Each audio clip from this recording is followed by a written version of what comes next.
right, what is up, takers, and welcome back to Ty Today Live. You guys know how we do each and every Thursday and Sunday, 6 p.m. Eastern, right here on Facebook and YouTube.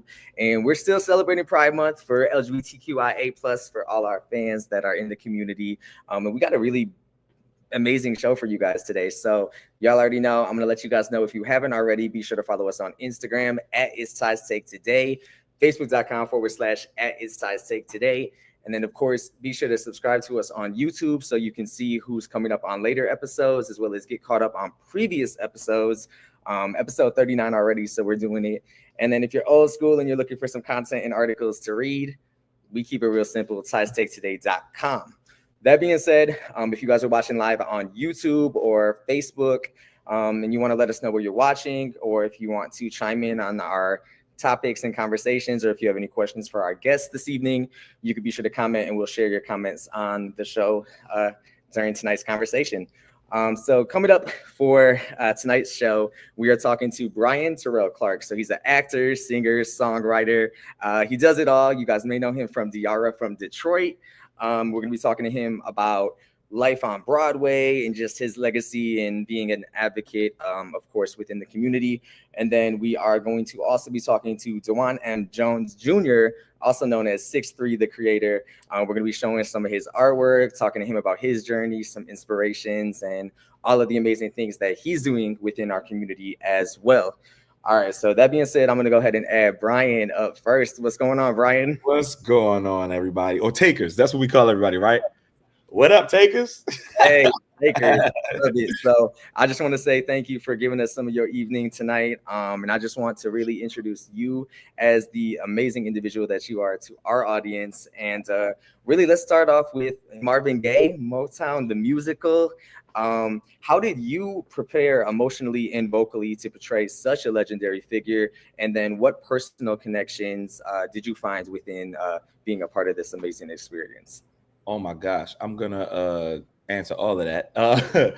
Personally, it's crazy because I did workshops for Motown first. So for those who don't know, before a show gets to Broadway or hits the stage, oftentimes they'll do workshops with the script and the music. And so you'll be in a much smaller space, no audience, maybe producers, maybe special guests, and you're like developing the show. So when we first started developing the show, I actually was a part of the Temptations and a part of the chorus, but I had my eye on Marvin the whole time. He's one of my favorite Motown artists. Our birthdays are days apart. We're both Aries. And I just loved that he was able to integrate who he was as an artist. He was able to lead with some level of vulnerability and sexuality. I mean, he literally wrote sexual healing. You know what I mean? And then you turn around, and before we even get there, we've got What's Going On, right? So that's the kind of artist that I wanted to be, and also the kind of artist that I wanted to portray. And so I was really grateful when I got the opportunity to audition for the role. But the preparation was the same thing I do when approaching any other character. I do as much research as I can. I read as much of the script.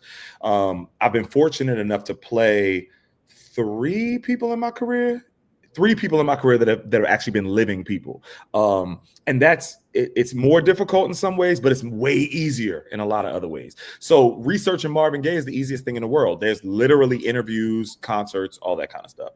I think the thing that really made it more personal than I expected was that the week of the rehearsal, I think it was the first week of rehearsal, before I went in to sing What's Going On, I went out for a break. They put us on like a lunch break or something. And it might have been like a 10-minute break. Can't remember. But my mother called and she was like, hey, you busy at the moment? And I was like, yeah, I'm on a break. So it's perfect timing.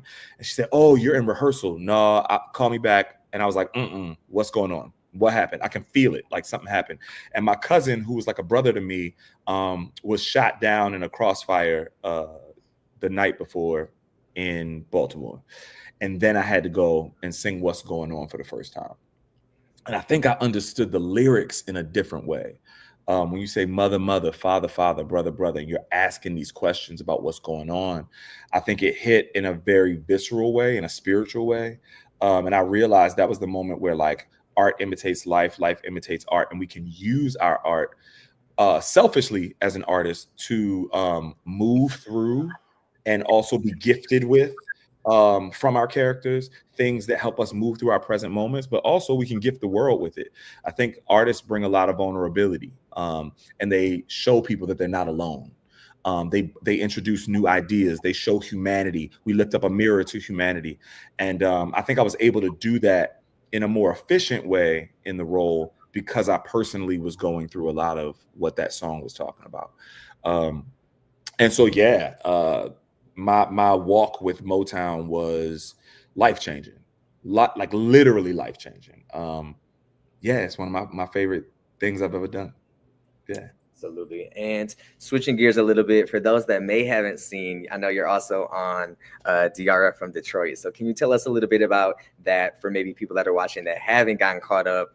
I know season 2 is coming, right? Season 2 is coming. We are starting season 2 as we speak. We have begun season 2. So for those of you who are fans, we cooking. Stop yelling at me. Stop yelling at me. Stop yelling at me. We are giving you a season 2. So for those of you who don't know, and it's kind of cool if you don't know because it won't feel like you waited forever. But Diarra from Detroit is a show about my friend Diarra. Her real name in real life is Diarra, and she also is from Detroit.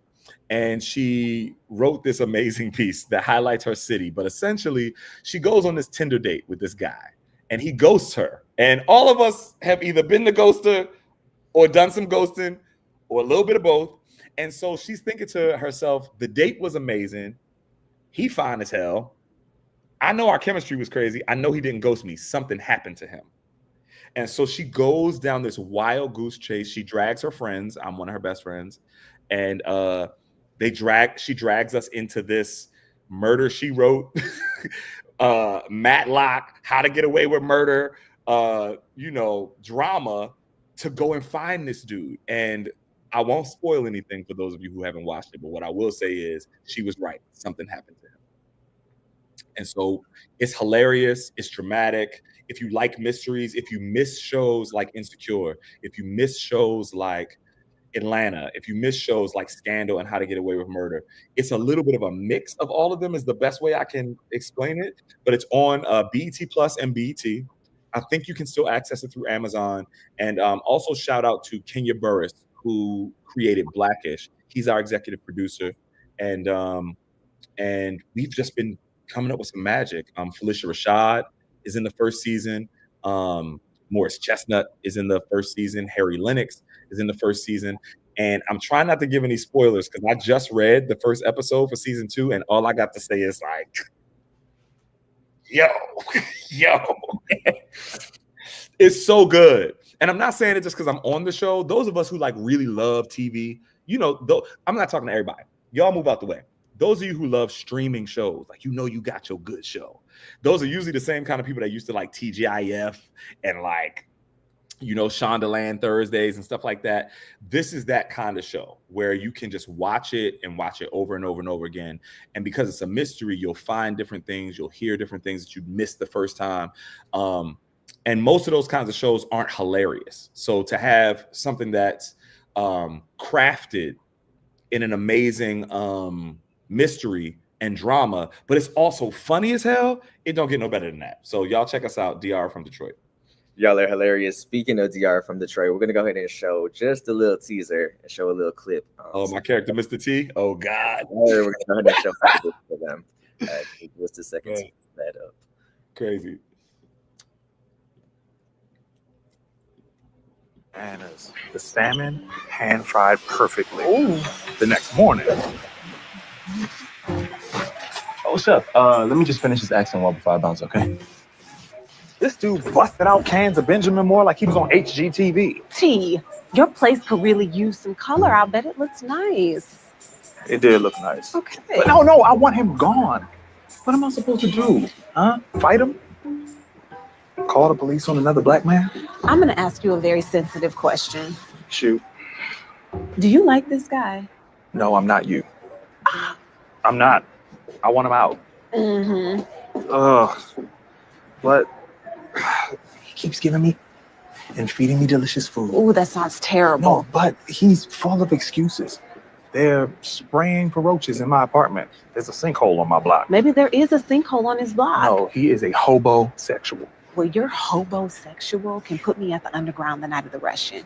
Okay, so maybe we keep our friends close and our witnesses closer. All right. Yeah. So just to clear, Bryan, you got to get this man out the bed. You Get out my house. You're some Get out my house. You have to go.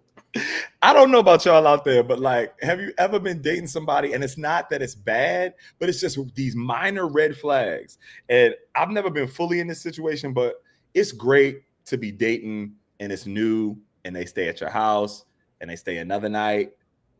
I'm going to say this, and I'm not judging y'all, but around night 2 or 3, if this person is not your partner, y'all not like making it official, ask some questions. Because if they at your house for 2 weeks, 3 weeks, and they talking about something, I can't go home because stuff is going on at my apartment or at my house, you might have a hobosexual. They are giving you all of that loving so that they can have a place to lay their head down. They are leashing and I'm going nowhere. I'm trying not to judge it because when I was laughing about it, one of my friends was like, don't do that. I was a hobosexual at one point. Because for some of you who are hobosexuals, the truth is you don't really want to be there either. You got to still play nice. You still showing all this love and you only doing it so you can like have a place to crash. And so, you know what? More power to you. Hey, if you cooking, I'm gonna let you stay if you can cook me a nice dinner. I'm just saying. Now, I'm not gonna lie. I'm married, right? And so we got together during COVID, like right before COVID. So we started dating in December, right? March of the next year hit, and I was like, why don't you come out to LA? You know, get out of New York, spend a couple weeks here, and 2 weeks turned into 8 months. So although it was COVID, you know, did I fall for a hobosexual? No, I'm joking, baby. You are not a hobosexual. He had his own apartment. But my point is that we kind of fell in love in the same way. So if you giving good loving and you cooking and you are a healthy human being, hey, maybe the hobosexual thing could eventually work for you too. Hey, you never know. Hey, you got to test the waters and see what happens. So for you, I know we mentioned during the opener, you're a man of many talents, acting, singing, songwriting, directing. How do you balance all of these different parts of your career and your journey? Yeah, I tell people all the time, they don't believe this, but you can do whatever you want to do in this life. You really can. You just can't do it all at once. And so I think like looking at nature, right? If you look at what balance is, I used to think that balance was like, how do I juggle it all? How do I keep my relationship in one place? How do I, really support my family, my friends? How do I work on all these projects I want to work on and still get hired so I can pay my bills? You know what I mean? But what I learned is that just like nature, things work in seasons, right? So I'm doing this podcast with you. When I get off the line, I'm getting with one of my best friends. We have a horror film that we're writing. That's amazing. And we spend time doing that. And then in a week or two, I'll be on set. So you just kind of, I think the key is to know what season you're in. So if it's the fall, it might be harvest time. If it's winter time, it might be sit your ass down and align yourself and rest and get spirit. You know what I mean? If it's springtime, it might be time to like dust the cobwebs off of your winter and get back out there. And summertime, like let's get this work and enjoy life, right? So I feel like it's just about what season you're in. And as long as you're doing the work that is aligned to you in your season, you can get it all done. You just can't do it all at once. Absolutely. And, with June being Pride Month and really all year 24/7 for real, our theme is unapologetically us. So for you, what does that mean to living life like full out, unapologetically on stage and off?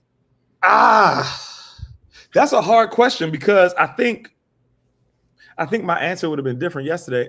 For me right now, I feel like being unapologetically yourself is, of course, the easy PR answer is like walking in authenticity, right? Like allowing yourself to be exactly who you really are all the time, right? But I do think walking in some level of like openness, pride, it requires curiosity about yourself. And I think sometimes people forget that. I think people get to this place where they're like, this is who I am. You're going to take it or leave it. That's what it is. But as long as you're still alive, growth looks like discovery. And I'm in this new season in my life where I'm asking myself questions I never asked myself before. And so the superficial answer of like, what do you want? Who are you? Those kinds of things. If you stay curious about yourself and you ask deeper questions, you might discover a new level of your authenticity, or you might be into some stuff you never thought you was into. I don't know. I'm not in your business. But my point is that as you continue to stay curious about yourself, the bravery to investigate that, and then the freedom in allowing people to see it is next level. And that's what I'm trying to get to in my own personal journey.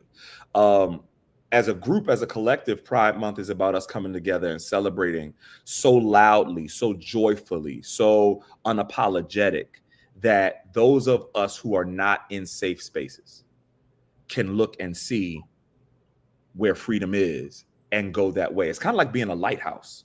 You know what I mean? I used to be a life jacket. You know what I mean? Like people going through it, friends going through it. I got to dive down in it with you. You know what I mean? I'm going to drop everything and I got your back. You know what I mean? I think there's a time and a place for that.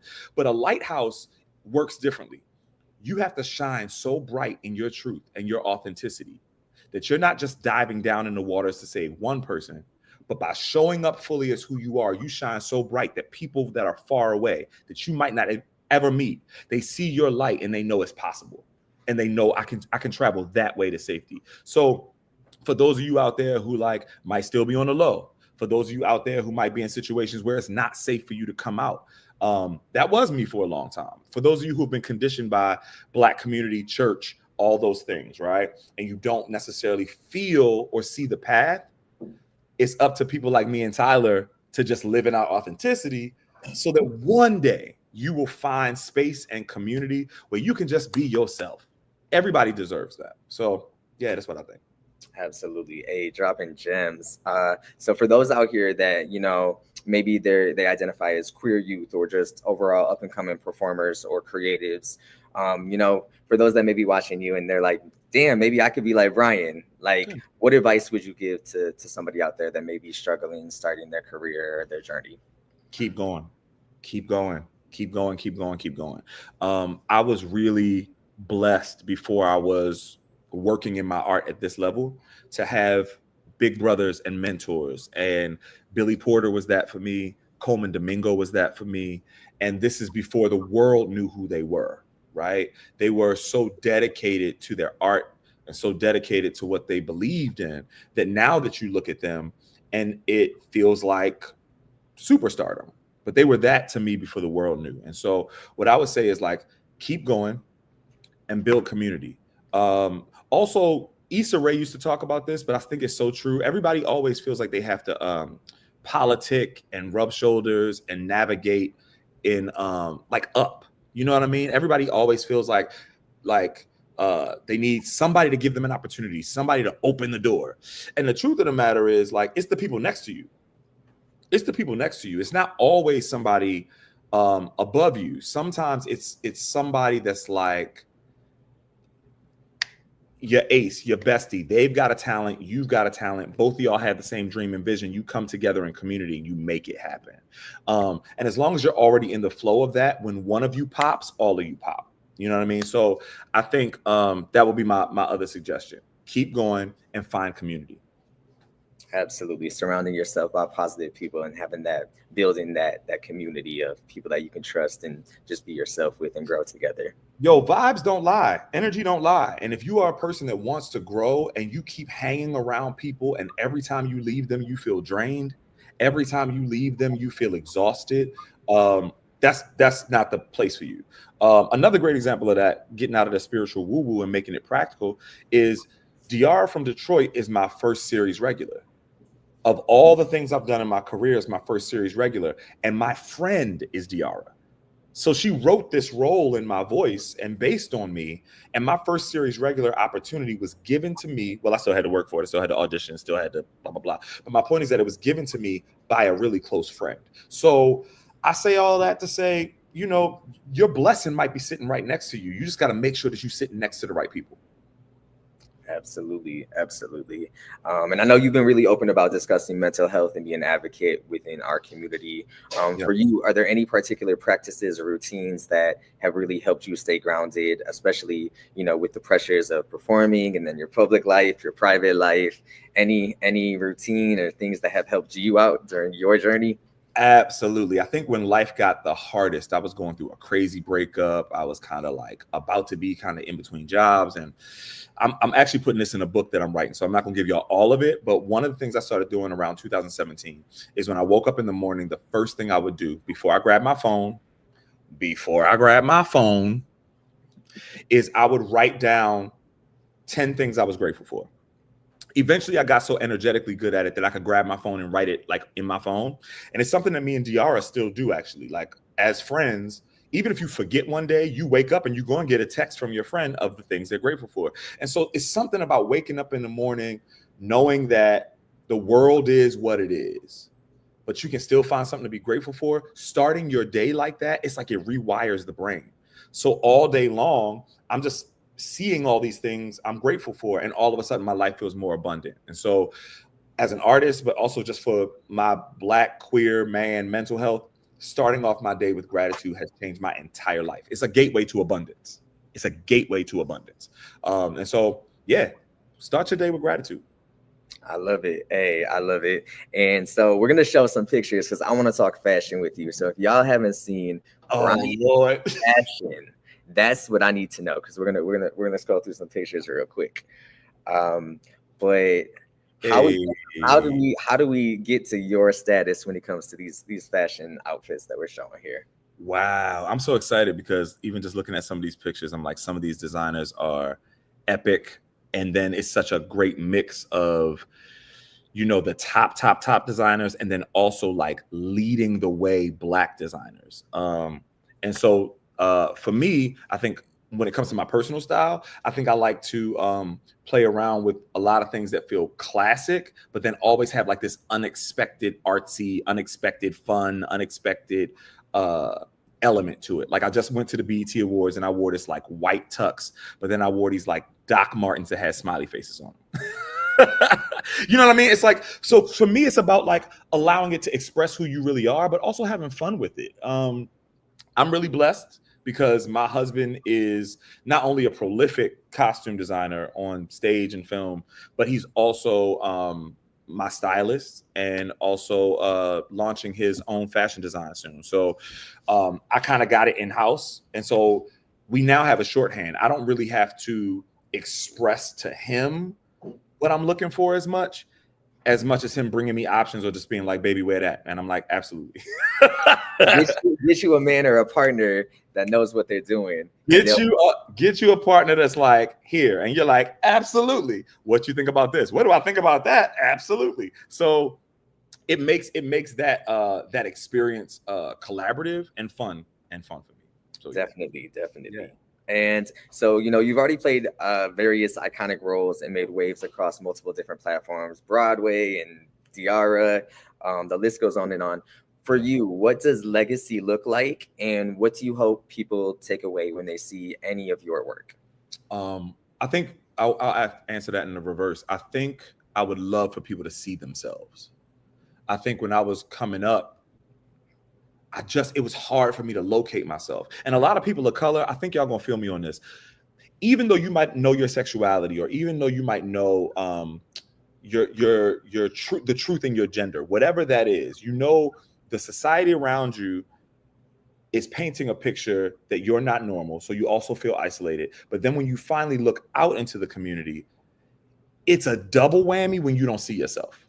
So for me to even go into a gay club or go into gay environments, coming from Baltimore, coming from a mother who's a pastor and a dad who was a drug dealer, like this idea of stepping into the queer community and feeling loved and accepted wasn't there. I was like, what is all of this white unsy? This is not me. So I think the other thing I would love my legacy to be, and I already see that the world is changing in this way, is that people can see themselves, but also know that there's variety even in the community. That even within the community, we're not a monolith, right? And so you don't have to be one way just because you identify as one thing. You can go into spaces and still be your authentic self and find community that you relate to. And so my legacy, I would love to be that he showed us that it could be a little bit more than we thought it could be. And breaking those stereotypes by just being your authentic self is like a gift. You know what I mean? I don't actually have to do anything different. I have to dare and be brave enough to reveal the truth of who I am so that all the people that are just like me can be like, yeah, I'm more like that dude than that dude. And that variety is enough. You know, that's what I think about it today. Absolutely. I got one more question for you, Bryan, before we play this quick game of rapid fire. So if you could go back and talk to get ready. Hey, get ready. Okay. It's completely random. So okay. Full warning. My last question for you is if you could go back and talk to the younger version of you, you know, just starting out, what would you tell him about everything that he's about to face and achieve? Ooh, I would say you are going to survive and thrive 100% of your worst days. 100%. And I don't think we take that record serious enough. You know what I mean? There is nothing that you can't get through. It really isn't. And if you can't, it's just time to go anyway. So I would tell my younger self, you got this. It's going to be bigger and better than what you can expect. And you're going to survive and thrive in 100% of your worst days. That's what I would tell him. I love it. And I want to get real quick because if y'all are watching live, y'all can comment and share your thoughts. Let us know where you're watching from. Say what's up to Bryan. But our second guest, Dewan, he sent it in our private chat, but he said, Bryan, you're such an amazing person and inspiration. So I wanted to make sure we included that in there. All right, Bryan, you ready for this rapid fire? I can't say if I'm ready or not. We're going to find out. We're going to find out. It's live. So first up, Broadway debut every night or Netflix chill with takeout? Netflix chill with takeout. What's your order? Ooh, okay. My favorite food is Chinese food. It's like a comfort food for me. Or if I'm in the right place, if we order some Jamaican and Netflix is happening, figure out the details for those of y'all whose mind went somewhere else. But yeah. All right. So if you had to sing your order at a drive-thru every time you went to a drive-thru, or dance every time you enter a room, which one are you doing? Dance every time I enter a room. It's faster. All right. If your life had a theme song every time you walked into a room, what would it be and why? It would be I can't believe my brain did this. Well, we're moving on up to the east side. I don't even remember the song. The Jeffersons. Like, I remember my grandparents listening to that, and I just feel that. I feel like we're moving up, y'all. We're moving up. So the theme song of the Jeffersons is what I want to play.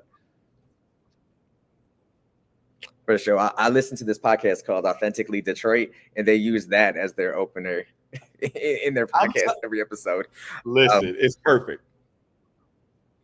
All right. So late night writing session or early morning rehearsals? Oh, I'm going through this right now. Late night writing session or early morning rehearsal? Both. I gotta say both. Fair enough. And pardon me if my internet's a little lagging. We're live. Would you rather play a villain everyone loves or a hero that everyone hates? Oh, both. A villain that everyone loves. Oh, we love that. But a hero that's like an anti-hero. That's cool too. I don't know if I played that before. I played a lot of villains. There was a time in my career where everything I was going out for was a villain. All those little guest stars and co-stars on all those TV shows on television, I was always popping in for like one episode being a bad guy. So maybe a hero that everyone loves to hate. No, it's gotta be both. Nope, both. I'm saying rapid fire. Look how much I talk. Both. Keep going. All right. So Marvin Gaye in the 70s or Beyonce in Renaissance mode? Beyonce in Renaissance mode. What are we talking about? Love you, Marvin. Love you down. Beyonce in Renaissance mode? People be mad at me because of my conversations around Cowboy Carter. Cowboy Carter is it. History, legacy. This woman captured a genre and reminded us who it belongs to. But Beyonce in Renaissance era. Some of y'all forgot what that really was. Beyonce in Renaissance era. Mm-hmm. All right, so if you're stranded on tour with only 3 things in your bag, what are those 3 things? I'm stranded on tour with 3 things in my bag. I would say my phone. I would say water. I would say, this is hard. Oh, my wedding ring. Aw. Yeah. I love it. I love it. All right, I got 2 more for you. What's your go-to guilty pleasure show or movie when you just need like a full reset? Or just like a guilty pleasure? I got a couple, but I'm gonna just go ahead and give it to y'all. That X-Men animated series. And I'm talking about the old one or the new one. The X-Men animated series, y'all can get it on Disney Plus. It's just easy watching. Sometimes you just want to put something on and just let it rock. You know what I mean? So any kind of anime and animation. Sometimes life has so many details to deal with that I just want to look at people who are not people. I want to look at the screen and see somebody animated. I don't want to see a regular person at all. Take me out of this reality and put me in cartoon land. So anything animated, actually, anything animated. For sure. Y'all don't judge me. So I just got he's a 12-week-old golden doodle, right? Little puppy. Yeah. And when I tell you I hit the bed, we just be watching. I've been constantly watching Bluey, the cartoon. Bluey, because they can see the colors. Yes. Yeah. When I leave the house. Yeah. When I leave the house, I put on Bluey so my dog can watch it. See, and my guilty pleasure though, I love me some Real Housewives of Potomac, hands down. That's my husband's stuff, all that Real Housewives stuff. Man, I try to watch it, but when I watch it, it stresses me out. I'm like, how are y'all watching this like Skittles? I'm like, and like he'd be like, oh, you watching cartoons? I'm like, it's animation. It ain't cartoons. This is blah blah blah, Japanese anime, blah blah blah. And he'll be like, it sounds like cartoons to me. That's what it feels like to me when y'all talk about these Real Housewives shows. I'll be like, y'all really love these shows. I know who Candy is. Yeah, you here for the messiness. I feel you. Hands down. Lastly, if you could trade lives with any artist, dead or alive, for one day, who would it be and what would you do? For one day, it would be Beyonce. And I would just literally want to live a day in the life while she's working, because I do think there's something powerful and beautiful about her work ethic. And I have a version of that too. So I would just want to be inside of it to see how much she really deals with, you know what I mean? And how she manages it. I would want to do that for sure. Absolutely. Bryan, thank you so much for joining us. You already dropped that the book is in the works, so we're going to have you back on the show later to talk about the book release and promote that, of course, hands down. Tell Diara hit us up because the platform is all yours. We could do a whole takeover. Let's do it. I'll hold you to that.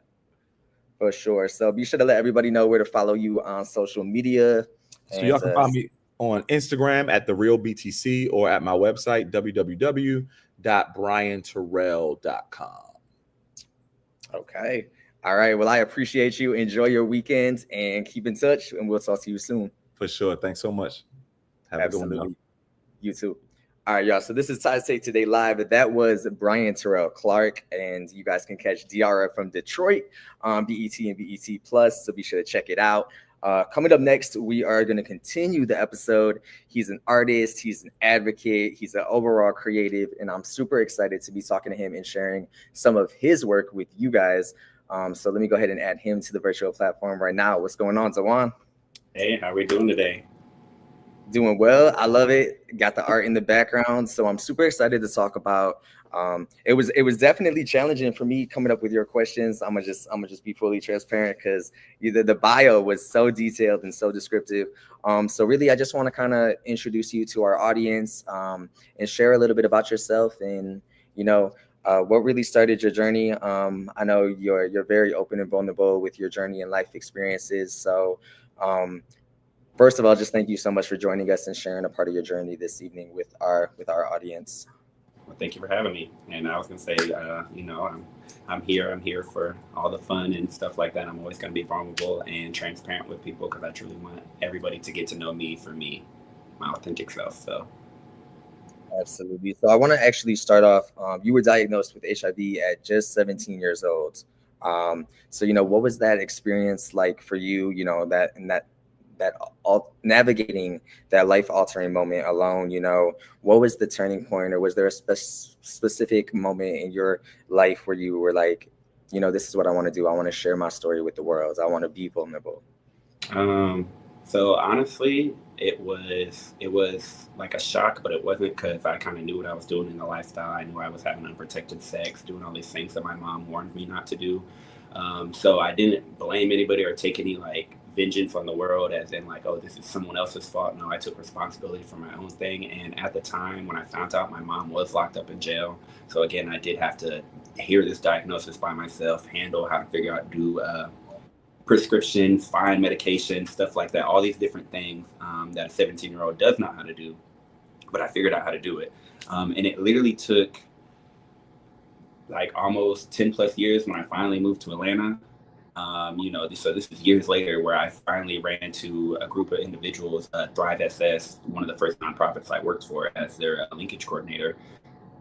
And they asked me to do a promise project with them. And that's where I shared my story. And in that time, looking in that mirror, talking to myself, having a vulnerable moment, there was that kid crying out who really was like, did not forgive himself. And I still to this day, it's like I've gotten over it now, but just looking back now, I was hurt. And not just hurt, I just felt bad that I did that to myself. I let the world pretty much take advantage of me because I didn't know my worth at that young age, and I really just needed someone to pour into me, advise me, show me the way. But, with having a cute face and people think it's easy to look good, but it's not. The world takes advantage of you and treats you like a rock when you're really a diamond, but you don't know you're a diamond, So in that moment when they asked me to share, I did, and that's where I started to share my story with them at.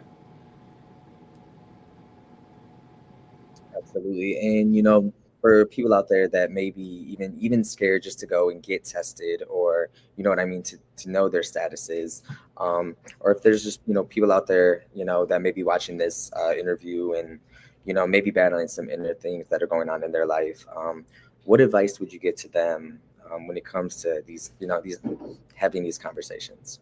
I say, to me personally, the scariest part is not knowing. Because at least once you know, it's just like once you know something's wrong with your car, you can at least go get it fixed. You can take the proper procedures and go get your car fixed. It's the same thing with the body. I would rather know what's going on with my body than not knowing, because if you don't know, you could be out there spreading, hurting yourself, hurting other individuals, and it's better to know. And I would just say it's like, it is scary, but once you find out, it's ways to cope with it, ways to deal with it, and there are people there like myself, if you need someone there, like, they like to used to say in the nonprofit world I used to work at, like I was Superman, Cape Man's coming. I don't mind if I have to hold your hand through the whole process, go to every single appointment with you. Like I'm one of those people. I will be there for you because it's not an easy process to do. And even, people, you can be 17 or you can be 34 or 64, finding out that you have HIV is a life-changing thing. It's not a death sentence no more, but it is a life-changing thing. It makes you think differently. The world treats you differently. But as one of my best friends who passed away a few months back, I known her for 15 plus years, but she explained it to me in a very simple way that made me feel comfortable with my diagnosis, that it's no different from my diabetes to your HIV. They're both immune complexes. Immune, like it just affects your immune system to where we're supposed to have a weaker immune system, but once she explained that to me like that, that made me feel so much better about myself. Absolutely. And my condolences as well. And I think, it's so important that we have these conversations, that we break this negative stigma, especially, around HIV or mental health. So I just want to say thank you, for being that person, because we need more people out there that are doing that and having those conversations and comfortable like you are. So accolades, and I definitely admire and respect that. I want to talk a little bit about what is the the reaction been from our own community or even strangers, and how do people's reactions just to like your everyday conversations about your advocacy work inspire some of your work when it comes to art? Because I want to talk about your art as well.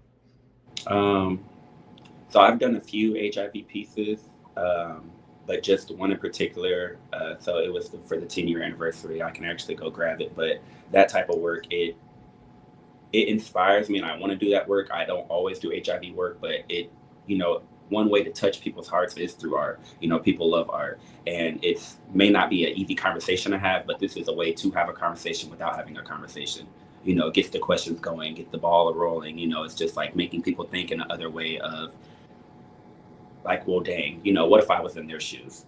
And that's what I love about being able to do what I do. I don't have to have a conversation with you to get my point across. You can literally look at one of my paintings and kind of understand where I'm coming from. Absolutely. And for you, I know you're also a licensed nail tech. So you mentioned that it's not just about doing nails, but it's it's that expression, that creativity, and that confidence. I know you also mentioned wanting to open a flagship art gallery and nail shop. So just tell us what can we expect from you this year, next year, years from now? What can we expect Zaman to be doing? I say so. This year I'm really focused. I put the nails on the back burner. I'm not gonna lie. This year I'm really focused. As Bryan said, you can only do one thing pretty much at a time. There's different seasons, and this is the season for art. I've got a closer relationship with God recently, and He has been telling me that time is to focus on my art craft. This is what I've been doing it since I was like 4 years old. Art, creative, all of it. And that's what I'm doing right now. I'm focused on the art because I want to like the world to get to know me, who I am, for the artist that I am, for the great work that I do, so that way I can spread and share my story. I have a purpose here on this planet, and I know once I win, a lot of people are going to win. Not just my family, not just my friends, but I mean like my community. Because I have a big heart. And we live in a world where people pay for stuff that is for free, and I don't feel like it should be like that. I feel like there's lots of things that people can have and get. But, this is what I want to do with my craft, is help the world. And those are the things that you're going to see coming. Absolutely, and definitely making a difference. Can you tell us a little bit more about the Hue and Essence? Awesome. I'm super excited. I apologize for the lag on the internet, so I just want to give it a second to make sure that you can hear me. Are you? Mm-hmm. I can hear you. So the Hue and Essence. Give me just a second, y'all. Okay. Oh, you want me to continue? Come on, can you hear me? Yeah, I can. Can you hear me? Okay. Yeah, there's a little bit of a lag, so I apologize. In worst case scenario, we can always have this conversation again because I want to make sure that we get your story and the message out. But if you can hear me and see me okay, yes. Can you tell us a little bit about the Hue and Essence and a little bit more about that project? So the Hue and Essence is my business front for my art and all the things that I provide artistically, canvases, murals, shoes, jackets, and more, and pretty much I just want to use that art craft to be able to touch the people's hearts, minds, and souls of the world, and transition to a higher place of empowerment with the power of art, and as you can see, I'll just give you I got art all over my house. My house is literally like a walk-in art gallery. And, I picked out the name, the Hue and Essence, because, we use different hues and shades and paintings and stuff like that. And essence is, I feel like every time I make a piece, there's a little piece of my soul, a little piece of my essence that gets attached to every piece that I make, because this is something that I truly love doing. And I pour, everything into it. There's been times that I'd be working on pieces. I love that. So. Absolutely. And for you, what has been some of the biggest challenges being an independent artist or just overall being a creative and, having your brands? Has there been, and I know there's probably been quite a lot, but any main or major challenges or obstacles that you've experienced or that you're overcoming or overcame? I say the biggest obstacle was myself. If I'm being completely honest, I was stopping myself for a long time, thinking that once I have this, I can do that. Once I have this, I can do that. And it was really, I just needed to start and just go.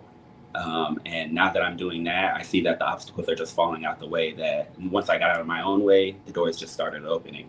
And the other thing is the waiting. Nobody ever tells you how hard it is to trust the process of, thinking that this is what I'm going to do. You keep hearing oh, this is never going to work out. You're never going to be a big time artist. But the thing is that as long as you believe in yourself and you keep going and keep going and keep going and never give up, it will pay off. But it's the waiting that nobody ever tells you about. It's the hardest part, because it's just like the quietness, the stillness before the glory comes, that really drives you crazy, because you can have that inner chatterbox that beats you down. But as long as you believe and, you talk to yourself good, everything's going to work out. You just have to trust and have faith in God. I know you don't see it now, but there's a bigger picture at hand here. Amen. Dropping gems. I love it. That's just like, we talk about mental health and we just have these open and authentic conversations. So I appreciate y'all, because we gave y'all a double dose today. Like, these conversations are so important. For you, there's such strength in vulnerability, and you've shared very intimate and personal pieces of your life through different sectors and different art projects. How do you, Dewan, protect your mental and emotional health, especially while advocating for, some of the issues that deeply impact those members of the LGBTQIA plus community, and even, communities of color as well? So I do a lot of, recently new to meditating, I read a lot of self-help books. But the main things that I do is I work out, I go to the gym daily. Sometimes I just like to get out, go to the park and sit in the sun. I only have one of them on, but I am very big on my crystals and saging my house. It's like you have to cleanse and restore your energy every day. Those things are very important. And then I also eat, I eat junk food and stuff like that. So don't get me wrong, but I also take very good care of my body. I don't eat chicken, beef, or pork. I'm a pescatarian, so I eat a lot of vegetarian food or pescatarian diet. So, it's just taking care of the body as well. And then those self-care days, like doing your nails, making sure your face looks right, getting your hair cut, going to get a massage, taking yourself on a date. All those things are important too, because, if you don't see you, then nobody's going to see you. Absolutely.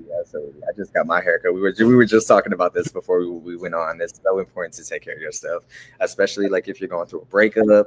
I feel like sometimes, like, when I'm stressed, I tend to overlook just like the basics, like getting your eyebrows done, getting your haircut. Like, I had a friend tell me, they're like, Tyler, damn, you look crazy. Like, you going through it. And I'm like, yeah, but we always bounce back. So I think self-care and those things for sure. So my next question for you is, you do a lot of advocacy work, as we talked about earlier, for HIV and AIDS awareness. What message do you hope people carry with them after engaging, whether it's hearing your story, seeing your work, or even seeing this interview today? Like, what overall message do you hope people take away from your creative and just who you are as a person? That, people living with HIV is no different than someone living with cancer. It's, some people are born with it, so they didn't even have a choice to even, they didn't have sex or do nothing like that. Some people have sex with the wrong person. Some people are raped, so it's just like, sometimes we don't have a choice in this life or a situation, and we are just regular people just like everybody else. It's not easy spreadable like how they think it is. I just wish a lot of people would just lose the misconception of what they were taught and actually do the research of their own to actually learn how it is contracted, how it's transferred and stuff like that. And that, we're just regular people. We just want to be loved on like everybody else, like, that's the one thing I want to take away is, like, we are just regular people. Absolutely. And again, I just want to say thank you so much for not only joining us tonight, but for the work that you've been doing and will continue to do. Lastly, so I asked Bryan this question, and I want to ask you the same question as well. That question is, with it being Pride Month and our theme being unapologetically us, what does it mean to you, Dewan, to live unapologetically yourself? So that's something new that I just kind of learned in my 30s, being unapologetically me. That's where my new piece came from, right here on I say, yeah, my left-hand side, I was gonna say, I don't know which side it is for the viewers, but this one right here with this lovely lady and this gentleman right here. My twin flame painting, it's a story about myself, of how my masculine energy has had the spotlight the whole time, because that's how I was, programmed and trained to think, is that, I need to be big, strong, and I guess trade-like.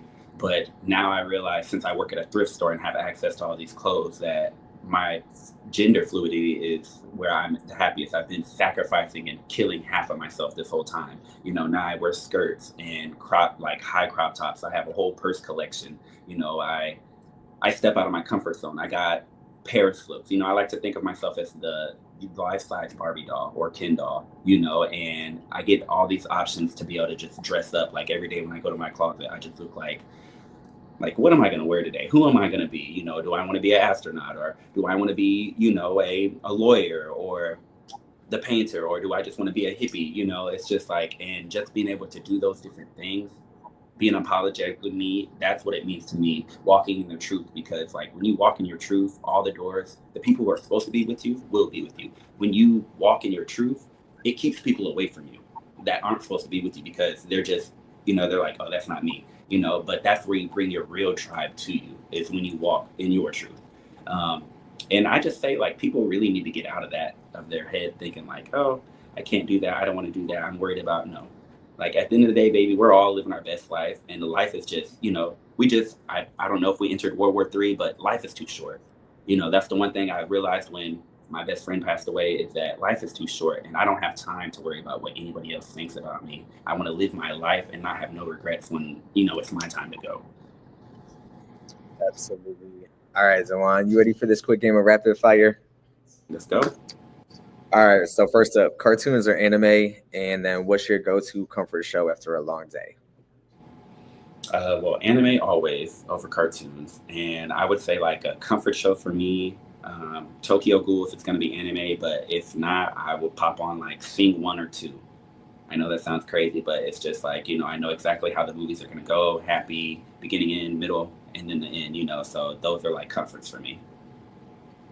All right, so I know you said that nails this season is kind of being put on the back burner for the time being. Yes. But glitter nails or matte black? Honestly, so I don't ever do matte, but I'm really into this glitter effect that I got going on, almost like Beatles. So that's what I've been rocking. I normally do black, but this is what I've been rocking lately. So the glitter for me right now.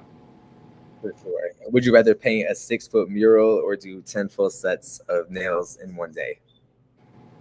Yeah, I'd rather do the mural, honestly. I feel it. Sweet treats or salty snacks while you're in a creative mood? I was gonna say I like chips preferably, so I would say salty snacks. If your brand, the Hue and Essence, had a signature scent, what would it smell like? I don't know if you ever smelled Burberry the Weekend, the female one, but literally that right there is, I don't know what they did with that, but that is what I would want my signature scent to be. For sure, I haven't, but now it's going to be on my list. If your life had a theme song every time you walked into a room, what song would it be? It'd be Closer by, I can never say her name. It's Galapagos or something like that, but the song is called Closer. Not Halsey. No. Okay. I was gonna say I was gonna say you'll have to look it up because I can never say her name right. All right, I'm gonna look it up. Would you rather be known for? I'm sorry, no. Name one cartoon character that you low key relate to. Now that I'm in my 30s, Squidward. Facts. But I like to say I'm SpongeBob and Squidward at the same time, because you can I'm a Gemini, so it's you get both of the best worlds. For sure. And then describe yourself in 3 emojis. So I would say the devil face. I would say probably the crazy, swirly eyes with the tongue sticking out, and the drool face. probably all three of the emojis that are currently in my most used emojis. And it's funny, I can't pronounce her name either, but I actually like that song on Spotify. It's on my Spotify. So Yeah, it's really good. definitely going to listen to it. Well, I appreciate you for stopping by and sharing some of your art. Be sure to let everybody know where to find you on social media. And we're going to be sure to include all of that and share some of your art pieces on our platform. And I know people can purchase them, so let them know how to. I say I am having a big sale for all, the rest of Pride and all of July. I was going to say you guys can find me at Instagram at 6.3TheCreator. I was going to say, and I'll keep posting the sales too as well. This piece and all these pieces that I just showed you guys are also for sale. So, come shop with your boy, especially if you're in Atlanta, and I do ship all worldwide, Absolutely. And before we get out of here, I'm actually going to share your Instagram with everybody because this Little Nas X piece has my attention. So, and it's not gonna let me do a full screen. But yes, so y'all can see and stay connected with Dewan and see some of his work on Instagram. So we'll be sure to go ahead and the share screen and cooperating with me, but we'll be sure to promote it on our social media platforms. Dewan, before we get out of here, any last thoughts, last gems of knowledge that you want to share with our audience? And again, I just want to thank you for sharing your story and sharing your creative talents and your personality with us tonight. I just want to say that this is only the beginning, for me. I was going to say I appreciate you for allowing me to come up on this stage. This is a major, big platform for me. And just thank you for the opportunity, and stay tuned, guys. This is just the beginning. Like I said, you're going to see me worldwide. I promise you that. I've been telling myself that since I was a little kid, that I'm going to be a world famous artist, and I mean it. Absolutely. Dewan, thank you so much. Stay in touch. I will be definitely in touch with you. And I just, like I said, thank you again so much for the work that you're doing. No, thank you again. Absolutely. Y'all are watching, or this has been Ty's Take Today Live. So shout outs to our most recent guest, Dewan, for stopping by and sharing some of his journey and his story with our audience. We're still celebrating Pride Month all month long, all year long. And then also shout outs to Bryan Terrell Clark. So if you didn't catch our interview, be sure to watch back on YouTube. And y'all already know how we close it out. So I'm going to go ahead and pull up our social media on the screen, and then we're going to get out of here. So Instagram at It's Ty's Take Today, Facebook.com/at It's Ty's Take Today, Ty'sTakeToday.com for those that are looking for some articles or you're old school and you want to get caught up on our website. And then, of course, be sure to hit that bell, hit that notification button, subscribe, YouTube.com/at It's Ty's Take Today.